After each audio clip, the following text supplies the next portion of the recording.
विद्यार्थियों, फंजाई का अध्ययन कर रहे थे अपन। और फंजाई के अंदर अपन ने कवकों का जो वर्गीकरण है और कवकों के सामान्य लक्षणों के बारे में जानकारी प्राप्त कर रहे थे।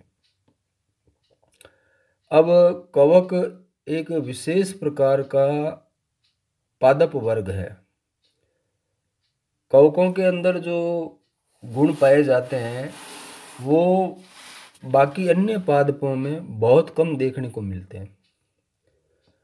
उन विशिष्ट गुणों के बारे में, कुछ गुणों के बारे में आज के व्याख्यान में अपन चर्चा करेंगे कि द्विरूपता एक लक्षण है फंजाई का। इस द्विरूपता और जो कवक जाल का स्टेटस है, उसकी स्थिति है, माइसीलियम की स्थिति है, उसके बारे में आज के व्याख्यान में अपन अध्ययन करेंगे। Dimorphism and status of mycelium. Dimorphism का मतलब होता है द्विरूपता। ये द्विरूपता क्या है? और जो फंजाई के अंदर, कवकों के अंदर जो कवक जाल पाया जाता है, उस कवक जाल के अंदर हाइफी जो होते हैं, कवक तंतु होते हैं, उनमें सब में अलग अलग विशेषताएं पाई जाती है। उनके कुछ लक्षणों के बारे में आज के व्याख्यान में अपन जानकारी प्राप्त करेंगे। डाइमॉर्फिज्म क्या होती है? There are some fungal members show two types vegetative structure और थैलस।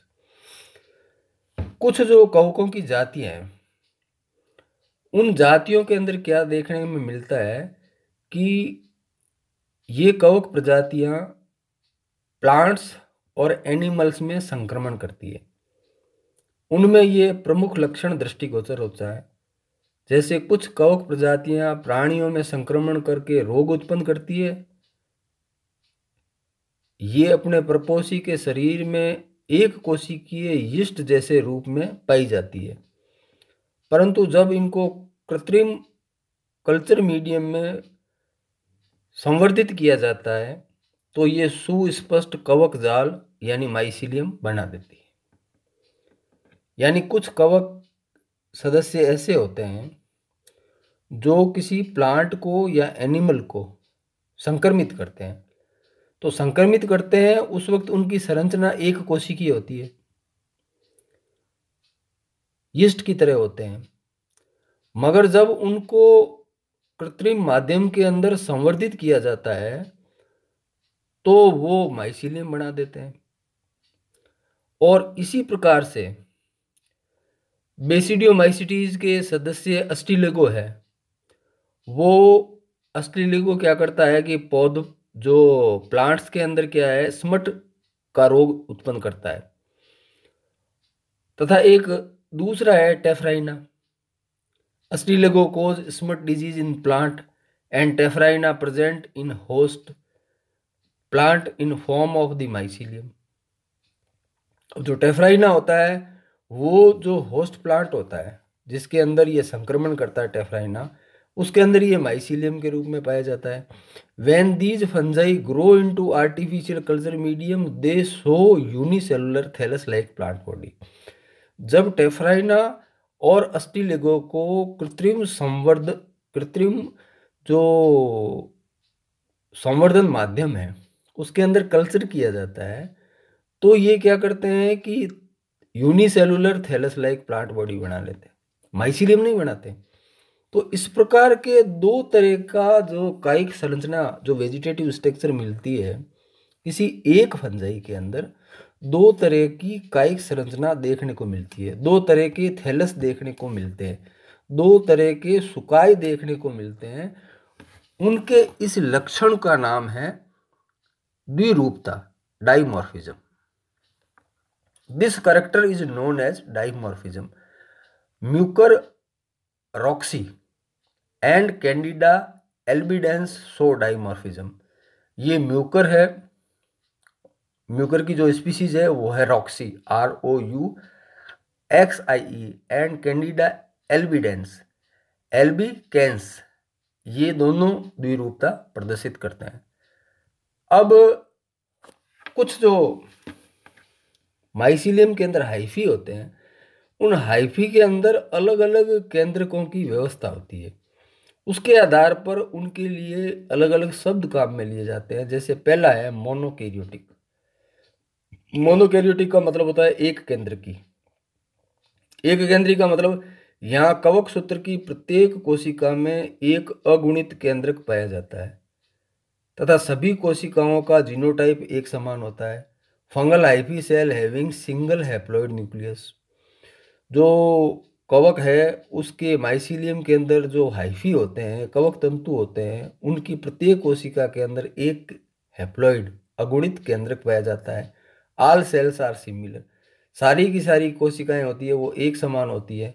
इस प्रकार के हाइफी के लिए या कवक जाल के लिए शब्द काम में आता है मोनोकैरियोटिक माइसीलियम, एक केंद्री कवक जाल। दूसरा है डाइकैरियोटिक हाइफी या dikaryotic mycelium. In some fungi during sexual reproduction and anastomosis. Anastomosis क्या होता है कि जब एक कवक तंतु दूसरे कवक तंतु के ऊपर संपर्क में आता है, अटैच होता है, तो जहां से वो संपर्क में आता है उसके बीच की दीवार गल जाती है, डिजोल्व हो जाती है, भित्ति डिजोल्व हो जाती है और उनके बीच के जो केंद्रक होते हैं वो मिक्स हो जाते हैं। Hyphae become dikaryotic and binucleated. ये एनास्टोमोसिस और लैंगिक जनन के कारण से उसके जो कवक तंतु होते हैं वो द्विकेंद्रकीय हो जाते हैं, बाइकैरियोटिक, डाइकैरियोटिक और binucleated. After that complete mycelium become dikaryotic nucleus are different strain. यानी विभिन्न विभिन्न जो अलग अलग प्रभेद के केंद्रक है वो एक कोशिका के अंदर आ जाते हैं और एक कोशिका में आने के बाद में पूरा जो का पूरा कवक जाल है वो द्विकेंद्रिक हो जाता है, डाइकैरियोटिक हो जाता है। यानी उसकी प्रत्येक कोशिका के अंदर दो केंद्रक होते हैं, एक प्लस स्टैंड का, दूसरा माइनस स्टैंड का। इस प्रकार का जो माइसीलियम होता है उसके लिए शब्द काम में आता है द्विगुणित केंद्रक युग्मी, यानी डाइकैरियोटिक माइसीलियम। तीसरा आता है सिनकैरियोटिक डिप्लॉइड। सिनकैरियोटिक का मतलब होता है डिप्लॉइड न्यूक्लियस, यानी दो न्यूक्लियस है वो फ्यूज हो गए। Homokaryotic mononucleate each cell of fungal hyphae contain similar more than two nucleus. Example है एस्परजिलस। सिनकैरियोटिक का मतलब हो गया कि हाइफी की प्रत्येक कोशिका के अंदर दो केंद्रक है मगर वो फ्यूज हो गए, यानी डिप्लॉइड है।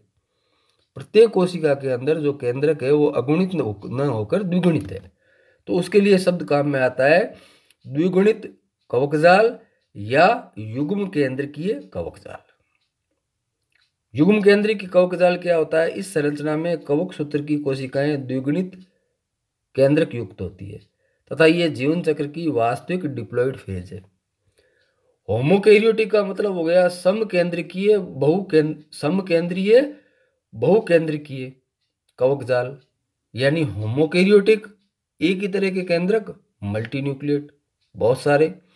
Each cell of fungal hyphae contain similar more than two nucleus, यानी एक कोशिका के अंदर दो से अधिक केंद्रक है और वो समान है आपस में और अलग अलग है। जैसे एस्परजिलस इसका उदाहरण है, तो उसको कहते हैं द्विगुणित समकेंद्रकीय बहुकेंद्रकीय हाइफी। एस्परजिलस के हेट्रोकैरियोटिक मल्टीन्यूक्लिएट का मतलब हो गया बहुकेंद्रकीय विषम केंद्रकीय। बहुकेंद्रकीय विषम केंद्रीय का मतलब हो गया एक कोशिका के अंदर दो से अधिक केंद्रक है और वो दोनों जो केंद्रक है, दो से अधिक केंद्रक है, वो क्या है कि विपरीत प्रकृति के हैं। विपरीत प्रकृति के हैं यानी अलग अलग स्ट्रेन के हैं, अलग अलग स्ट्रेन के हैं। उन अलग अलग स्ट्रेन वाले जो प्लस स्ट्रेन माइनस स्ट्रेन के जो केंद्रक है वो मोर देन टू है प्रत्येक सेल में, तो उसके लिए शब्द काम में आता है हेट्रोकैरियोटिक मल्टीन्यूक्लिएट। अब ये जो डायग्राम शो कर रहा है, इस डायग्राम के अंदर अपन देख रहे हैं ये मोनोकैरियोटिक हाइफी है। मोनोकैरियोटिक हाइफी के अंदर अपन देख रहे हैं कि प्रत्येक कोशिका के अंदर, इसकी प्रत्येक कोशिका के अंदर, ये प्रत्येक कोशिका के अंदर एक केंद्रक है। ये दूसरा नीचे दिखाया जा रहा है, ये डाइकैरियोटिक हाइफी है। इस डाइकैरियोटिक हाइफी में क्या है कि एक केंद्रक अलग तरह का है, दूसरा केंद्रक अलग तरह का है। हाइफी की जो कोशिका है उसके अंदर ये डाइकैरियोटिक है।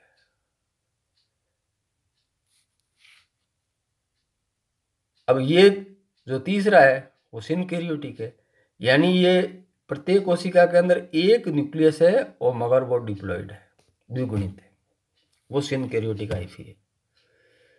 चौथा प्रकार है वो क्या है, होमोकैरियोटिक मल्टीन्यूक्लिएट हाइफी।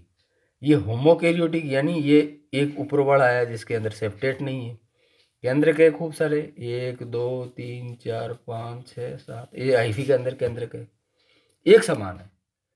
नीचे कोशिका में सेप्टेट है तो उसके अंदर ये 4 न्यूक्लियस दिख रहे हैं, सारे एक समान है, ये सारे एक समान है, मोर देन 2 है।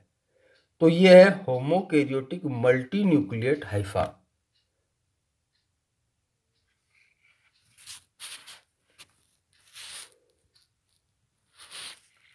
अब अगला है ये हेट्रोकैरियोटिक मल्टी न्यूक्लिएट हाइफी। हेट्रोकैरियोटिक में क्या है कि ये अलग अलग तरह के स्ट्रेन के केंद्रक हैं और हाइफी एक ही सेल के अंदर मौजूद है। ये एक सेल है सेप्टेट, ऊपर वाला एसेप्टेट हाइफी है, ये सेप्टेट हाइफी है। एसेप्टेट हाइफी के अंदर 3 है वो अलग तरह के हैं, 3 है अलग तरह के। इस प्रकार का जो माइसीलियम होता है उसके लिए शब्द काम में आता है बहुकेंद्रकीय विषम केंद्रकीय कवक जाल, हेट्रोकैरियोटिक मल्टीन्यूक्लिएट माइसीलियम। या उसका जो कवक तंतु होता है तो उसके लिए शब्द काम में आता है हेट्रोकैरियोटिक मल्टीन्यूक्लिएट हाइफी। आज के व्याख्यान में इतना ही। जय हिंद, जय भारत।